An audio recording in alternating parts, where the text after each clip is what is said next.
Buenos días con todos los asistentes a este curso. Este es un tema que a través del tiempo ha sufrido algunos cambios y creemos que lo más importante es entender desde la base qué significan las epilepsias, entender a las epilepsias para tomar una actitud que involucra no solo la parte médica, sino la parte enfermería, la parte técnica, incluso hasta la parte administrativa, porque es una enfermedad que no puede estar esperando un turno, etcétera, etcétera. Entonces, para comenzar primero, entonces tenemos que entender,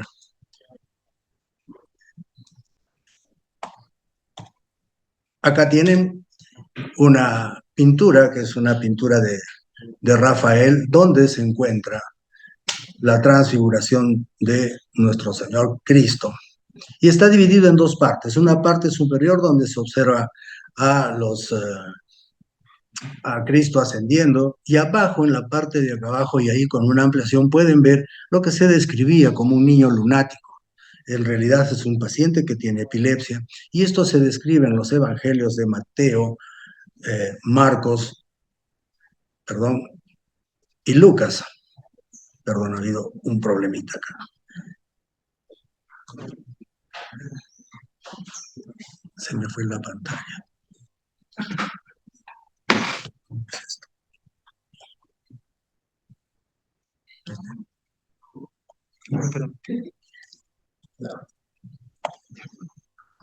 Perdón, es un error. Entonces, estos tres, Mateo, Marco y Lucas, describen a este problema de la epilepsia de tal manera que quedó grabada el diagnóstico de epilepsia como un problema, pues, no divino, sino más bien del otro lado. Entonces, con el tiempo, como pueden observar, en este origen de esta enfermedad ha habido muchas interpretaciones, desde interpretaciones supersticiosas, poderes sobrenaturales, posesión demoníaca, etcétera. De tal manera que en quien sufría una crisis epiléptica se entendía que era producto de una fuerza o energía sobrenatural. Por ello, el nombre de epilepsia, que deriva de la palabra griega epilambainen, que significa agarrar, atacar, poseer. Para entender a la epilepsia y todo lo que se parece a la epilepsia, primero debemos entender que es una crisis cerebral. Entonces, una crisis cerebral no es más que un ataque de origen cerebral que afecta a una persona en un aparente buen estado de salud y que va a traer fenómenos anormales, súbitos, transitorios de tipo motor, sensitivo, autonómico o psíquico, que van a ser el resultado de una disfunción cerebral transitoria, focal y generalizada. Eso es una crisis cerebral. Esta crisis cerebral, entonces, tiene distintas razones, orígenes. Como podemos ver, habrá crisis cerebrales que son de la familia de las epilepsias, de la familia vascular, hípnica, que es la relacionada con el sueño, de tipo tóxico, metabólico, anóxico, psíquico. Y de acá podemos deducir primero que toda crisis epiléptica es una crisis cerebral, pero no todas las crisis cerebrales son crisis epilépticas. Entonces, estas crisis cerebrales pueden ser, como hemos dicho, vasculares, hípnicas, motoras, anóxicas o psíquicas. También tienen subformas. Entre las crisis vasculares están los ataques isquémico-transitorios, la migraña. De las formas hípnicas, la más frecuente es el pavor nocturno, la narcolepsia, el sonambulismo, las apneas del sueño, las pesadillas. Dentro de los de tipo motor están los tics, el vértigo postural benigno, los estremecimientos, los fenómenos masturbatorios interpretados de esta forma generalmente en niñas menores de 4 años, y los fenómenos anóxicos, donde está en el espasmo de sollozo, y la más frecuente de todos, los cuadros sincopales. De los cuadros psíquicos tenemos las rabietas, tenemos las crisis de pánico, la hiperventilación, la pseudocrisis. Todos esos fenómenos son trastornos paroxísticos no epilépticos. Por cada trastorno paroxístico, o mejor, por cada 10 trastornos paroxísticos no epilépticos, hay una crisis epiléptica. ¿Qué es una crisis epiléptica? Este gráfico nos sirve para ver en rojo la actividad excitatoria. Entonces, en azul está la actividad inhibitoria. Este fenómeno excitatorio, que es cortical, baja a la parte subcortical y puede llegar a la parte contralateral, pero es inhibida por la actividad en azul, de tal manera que si hacemos un estudio electroencefalográfico podemos ver que cada parte del cerebro tiene un trazado diferente. Y a esto se llama asincronía. Y esa es la característica fundamental de un cerebro normal. En cambio, cuando el estímulo, que también es cortical, es de gran intensidad o de gran frecuencia, la actividad excitatoria en rojo supera la actividad inhibitoria en azul. Y si hacemos un electroencefalograma, vamos a ver que todos hacen lo mismo y esto es una hipersincronía y ese es el patrón anormal en un paciente que padece de epilepsia. Entonces, las epilepsias son la expresión clínica y no se olviden, clínica de una descarga neuronal excesiva y o hipersincrónica. Se manifiesta como una alteración súbita, brusca y transitoria de una parte del cerebro o la totalidad del cerebro, o sea, funcionamiento cerebral. Y la clínica, nuevamente clínica, tendrá o no alteraciones de conciencia, alteraciones motrices, sensoriales, autonómicas o psíquicas. Entonces, tenemos acá, por ejemplo, un electroencefalograma. Este electroencefalograma de adelante hacia abajo tiene distintas formas. Este es el ritmo beta, este es el ritmo alfa. Entonces, esta sincronía es la normalidad. Los pares son izquierdos, los impares son derechos. Entonces, en una crisis epiléptica, como todos hacen lo mismo, podemos observar cómo es el trazado electroencefalográfico en un paciente que padece epilepsia. Y acá podemos observar, por ejemplo, en la parte superior está más clara que existe una onda, punta, onda, punta, onda, punta. 3 ciclos en un segundo. Este es un electro típico de lo que se llama una crisis de ausencia, como vamos a ver clínicamente cómo es una crisis de ausencia. Para seguir entendiendo el fenómeno, tenemos acá todo un grupo de neuronas y este grupo neuronal tiene una neurona que está ahí al medio y que le hemos puesto en rojo, que tiene ciertas características.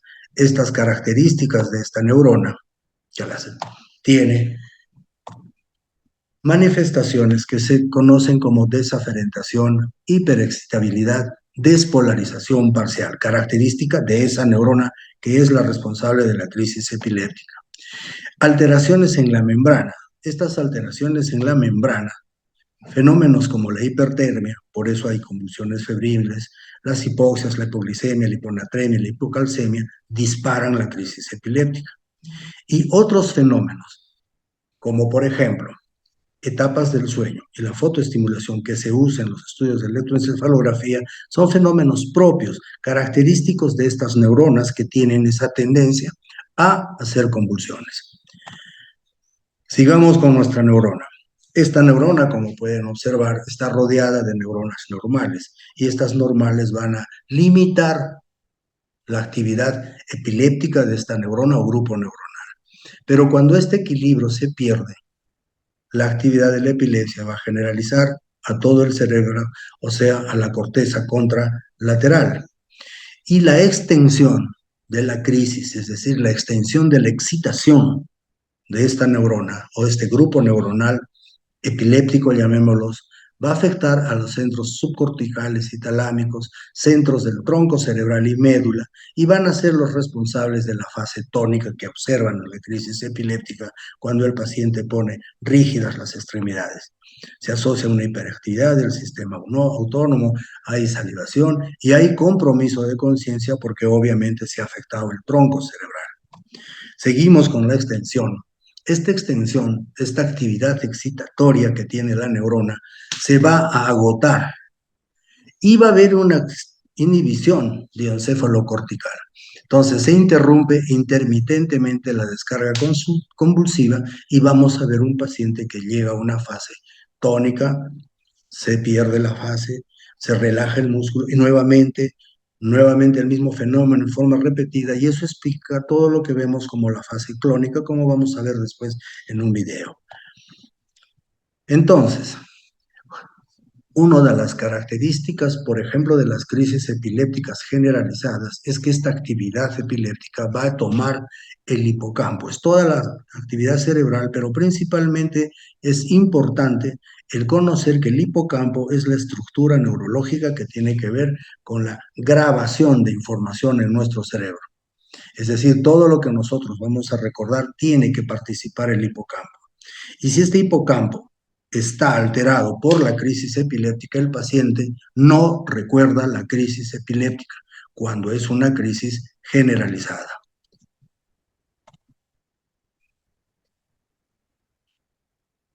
Entonces, hablamos de un trastorno neurológico caracterizado por la repetición de crisis epilépticas como definición de epilepsia, pero con el tiempo han ido algunos conceptos cambiando y se diagnostica cuando el paciente ha tenido por lo menos dos o más crisis no provocadas o una asociada a lesión cerebral.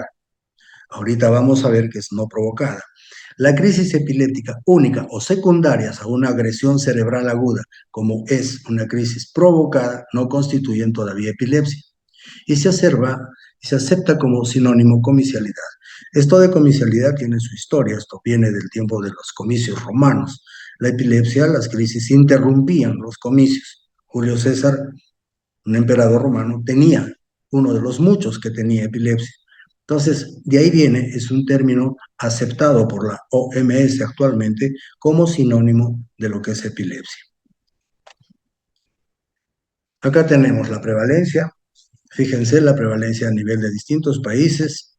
Ahí estamos con 17.5, no es un valor bajo en relación a otros países, pero aún están pendientes algunos trabajos. Ahí tienen a Julio César, al lado Lord Byron, son dos. Lord Byron es un poeta británico que tenía, igual que Julio César, epilepsia. Entonces, ¿cómo entender esto de las clasificaciones para entender mejor las crisis epilépticas? Esta es una clasificación clínica de la Organización Internacional de Lucha contra la Epilepsia, el ILAE. Esta es la máxima instancia en lo que significa epilepsias. Este ILAE plantea muchas clasificaciones y esta es la del 81 y esta del 81 es una clasificación clínica. Considera a crisis parciales, crisis generalizadas y crisis que no se pueden clasificar. Entre las parciales vamos a enterrar crisis que tienen el nombre de simples y complejas. Y hay un grupito de parciales que generalizan. Y las generalizadas son no convulsivas y hay crisis convulsivas. Entonces, de acá podemos entender que no todas las epilepsias son convulsiones. Muchas de las epilepsias no tienen convulsiones.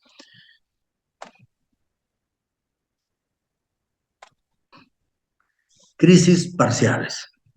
Este término parcial muchas veces ha significado el entender que es una parte de algo. Entonces, ha sido sustituido en la última clasificación como no parcial, sino como focal, o sea, existe un foco. ¿Por qué parcial podría ser la parte de algo? Una crisis parcial, o sea, una crisis no completa. Entonces, focal es el término mejor usado en estos casos que nos va a determinar que esta crisis empieza en algún sitio. Y estas parciales pueden ser simples y pueden ser complejas.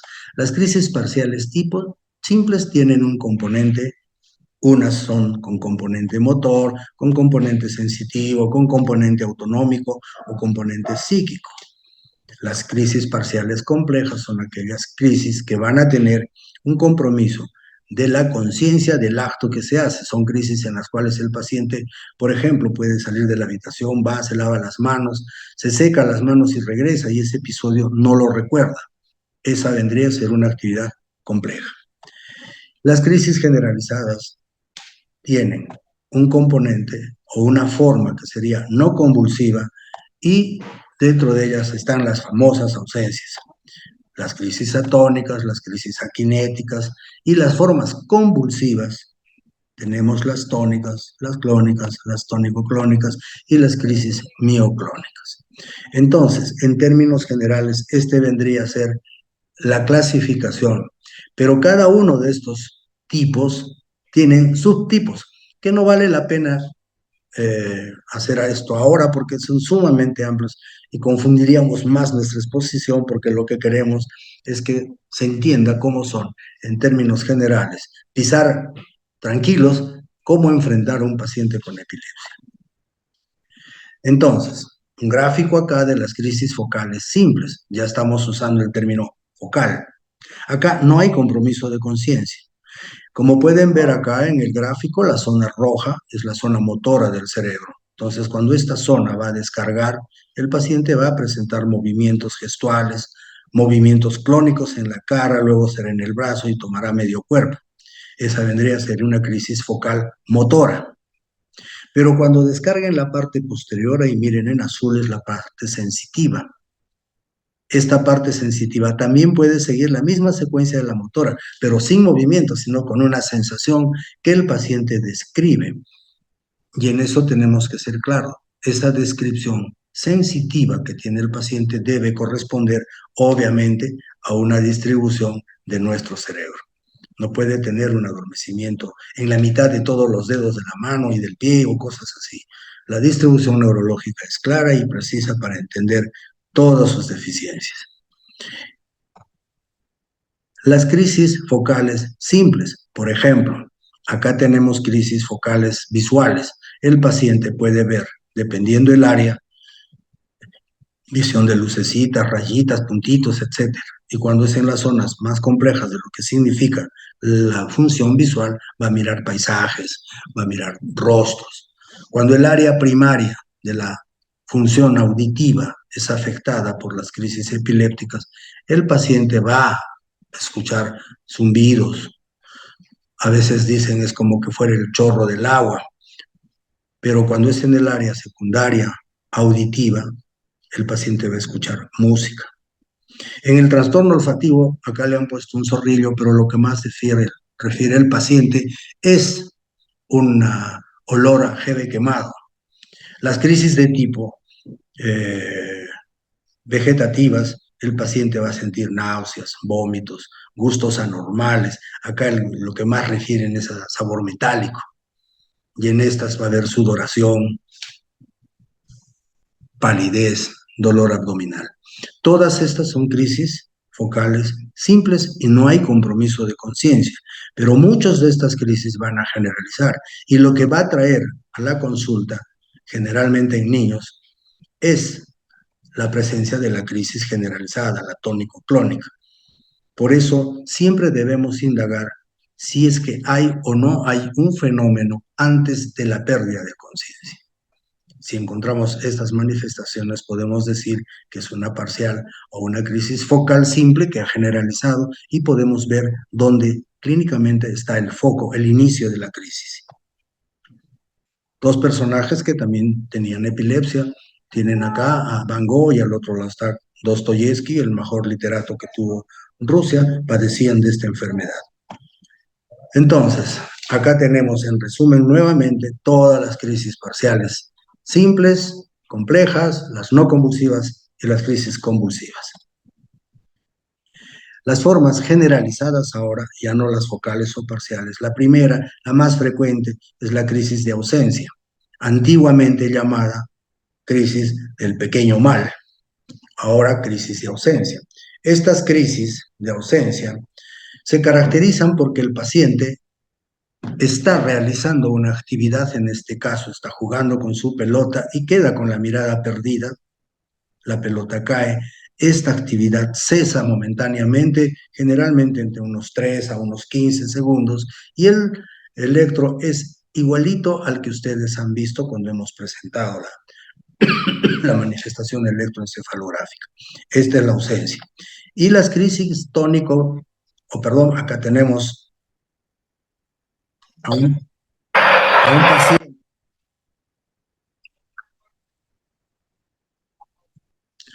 Este paciente la están haciendo hiperventilar con su electro puesto y entra la crisis. Esa es una crisis de ausencia.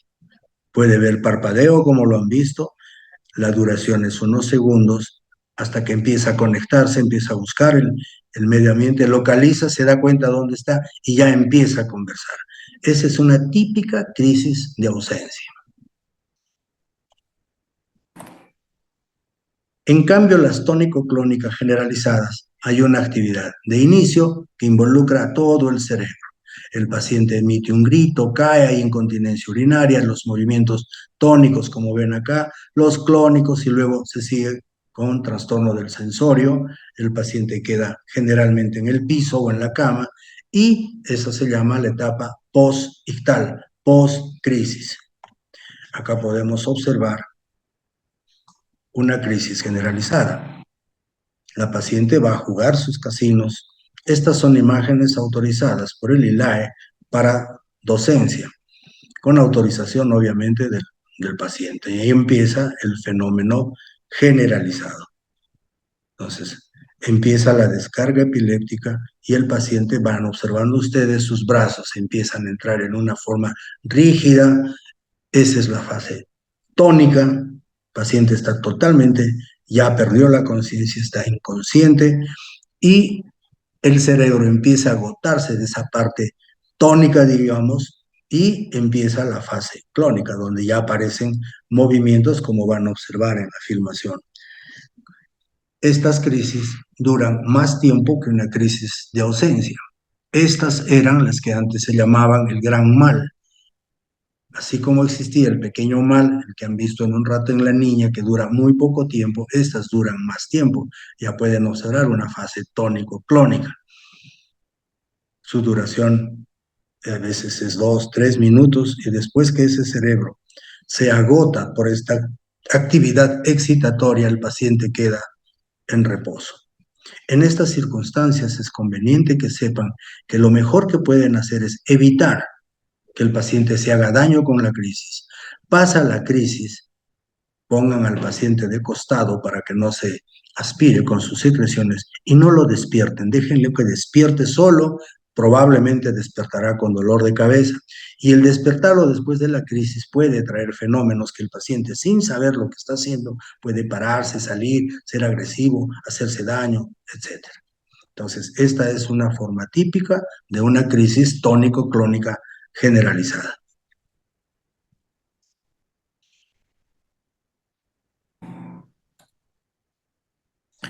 Esta es una forma relativamente frecuente en niños.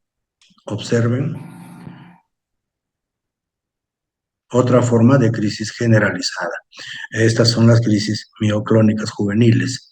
Entonces, son eventos así de rápidos que se suceden principalmente su debut en gente joven. Pío XI, este fue un señor que quiso ser cura cuando era joven, pero tenía epilepsia, y no era posible que un ser, entre comillas, demoníaco entrara a la iglesia. Y él es el primero que lucha porque se entienda, se comprende y se acepte que la epilepsia es una enfermedad. Le costó mucho tiempo, ingresó a ser sacerdote y fue papa. Y este papa es uno de los papas que duró más tiempo, son 31 años que tuvo frente a la Iglesia Católica. Dos más, Lenin, que lo conocen muchos de ustedes, y el de arriba es el famoso doctor Nobel. El de los premios Nobel también tenían epilepsia. Entonces, si vamos a ver desde el origen de las crisis, vamos a ver que hay epilepsias primarias o idiopáticas. Estas, ahí están las ausencias, estas son las que empiezan en la gente joven, todos sus estudios de imágenes son negativas. Esta es la primaria. Y las secundarias son aquellas que presentan una causa definida. Pero hay crisis que pueden ser, por ejemplo, focales, que nos demuestran que está la crisis empezando en el hemisferio parietal izquierdo, pero no encontramos ninguna imagen que nos ayude a encontrar la causa. A eso se le llaman criptogenéticas o probablemente sintomáticas o secundarias. A través que el tiempo pasa y los exámenes auxiliares mejoran, la cantidad de estas crisis probablemente secundarias pasan a ser secundarias. No es lo mismo ver un paciente hace 20 años que no teníamos una resonancia acá. Una tomografía a veces no mostraba nada, pero la resonancia sí. Entonces, a medida que la técnica, la tecnología, las imágenes y todo lo que ahora está apareciendo, las epilepsias que son probablemente sintomáticas o criptogenéticas son menores y se va incrementando las epilepsias secundarias. Entonces, este gráfico sirve ¿para qué? Para entender lo que al inicio decíamos. Hay una crisis epiléptica, primero hay causa aguda. Si hay una causa aguda, a eso se llama crisis provocada. Ejemplo, la crisis febril, una convulsión secundaria a una ACV, una crisis convulsoria secundaria a una infección del sistema nervioso, una meningitis. Es decir, hay una causa aguda que genera la crisis. Por eso se la llama provocada. Pero si no hay una causa provocada, obviamente es una crisis no provocada, ese nombre existe. Y si es una sola crisis, es crisis única. Pero si hay dos o más crisis, eso se llamaba epilepsia. Pero ahora se ha agregado a este concepto que puede ser una sola crisis, pero que el examen demuestre, por ejemplo, una resonancia, una lesión en el sistema nervioso central. O sea, una crisis más lesión del sistema nervioso central, ya tenemos el concepto actual de la epilepsia. Una vez que hemos hecho toda esta secuencia, debemos estar seguros que esto que estamos encontrando no corresponda al gran grupo de trastornos paroxísticos no epilépticos. ¿Cómo se lleva al diagnóstico? Primero la anamnesis, o sea, la descripción del cuadro clínico. Y esa descripción debe definir, ¿se trata de una sola crisis epiléptica? ¿Esto es una crisis epiléptica? ¿Qué clase de crisis presenta el paciente? ¿Se sabe que hay una lesión o una enfermedad que cause esta crisis? ¿Esta crisis es única, recurrente? Y tenemos que excluir a todos los trastornos paroxísticos no epilépticos. Por cada crisis epiléptica real hay 10 trastornos paroxísticos no epilépticos. Y por una conducta inadecuada, de que todo es electro, de que todo es epilepsia, en mucho tiempo ha habido las figuras al revés, 10 epilepsias por un trastorno paroxístico no epiléptico. Y el padecer de epilepsia tiene obviamente una repercusión a futuro en cualquier niño. El examen físico general y neurológico debe ser completo. Los exámenes auxiliares tienen sus razones. ¿Quiénes confirman la naturaleza epiléptica? El electroencefalograma. ¿Quiénes buscan la causa? Tomografía, resonancia, líquido cefalorraquídeo, arteriografía. Finalmente, esto es una prueba de que fíjense todo lo que se usaba en el manejo de las crisis epilépticas desde hace mucho tiempo. Y muchos de los rituales mágicos religiosos todavía se siguen usando. Lo anterior ya, a Dios gracias, no se hace. Entonces, no existe sustancia en la Tierra capaz de atravesar el sistema digestivo que en un hombre en algún momento no haya gozado la reputación de ser un antiepiléptico. En el manejo de la epilepsia, en el transcurso de toda la vida, todo se ha usado. De tal manera que a Dios gracias ahora las cosas están mucho más claras. Finalmente, no existe un medicamento ideal. Tiene uno que seleccionar el fármaco antiepiléptico apropiado para el tipo de epilepsia. Por eso el diagnóstico de la epilepsia y el manejo es de inicio en el diagnóstico fundamentalmente clínico. No existe ningún examen que me diga esta epilepsia es parcial compleja. No, nos va a decir hay o no una causa. Entonces, la selección del fármaco depende de la crisis, depende del tipo de crisis epiléptica o de epilepsia. Se puede usar un fármaco antiepiléptico hasta el control o aparezcan signos de toxicidad y evitar el uso de dosis subterapéuticas. Eso se ha observado. Miramos un paciente, 3 carbamazepinas, pero el paciente no sabemos si pesa 60, 70, 80, 90 kilos. Depende del kilo de peso del paciente para indicar la cantidad de medicamento que debe tomar el paciente. Porque a veces dan 3 pastillas de carbamazepina, no mejoran, se agrega otro y a veces todos están en dosis no calculadas por kilo de peso, es decir, dosis subterapéuticas, mezclamos efectos colaterales y el paciente va a seguir convulsionando.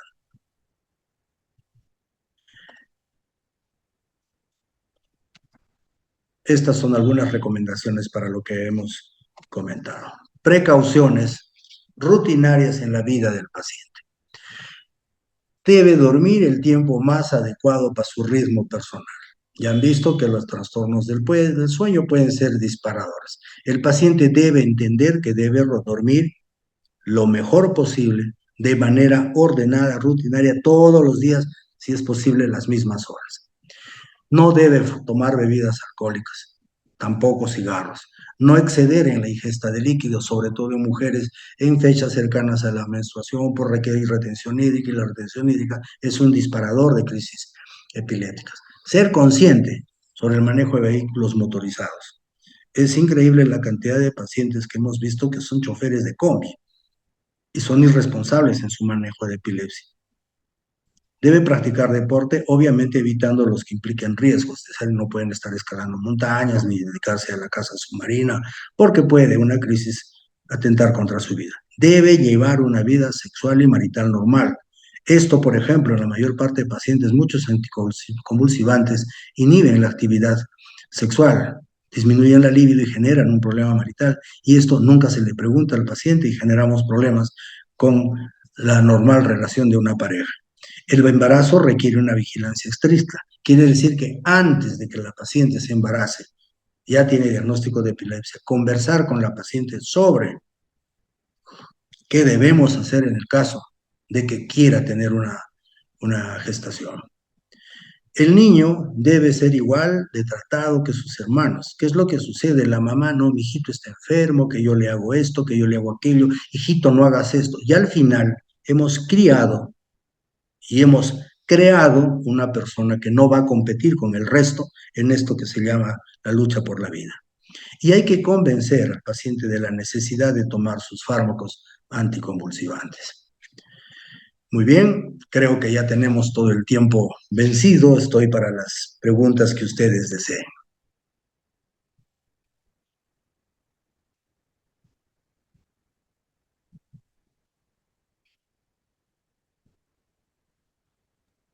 Bien, a nuestro público virtual pueden formular alguna pregunta, ya sea a través del chat o Bueno, levantando creo la que no hay mano. preguntas. Les agradezco la invitación a esta exposición. Espero que haya sido una exposición que nos sirva a entender el problema de la epilepsia y estamos nuevamente a servicio de ustedes como Colegio de Enfermería de Arequipa, filial Arequipa. Muchas gracias.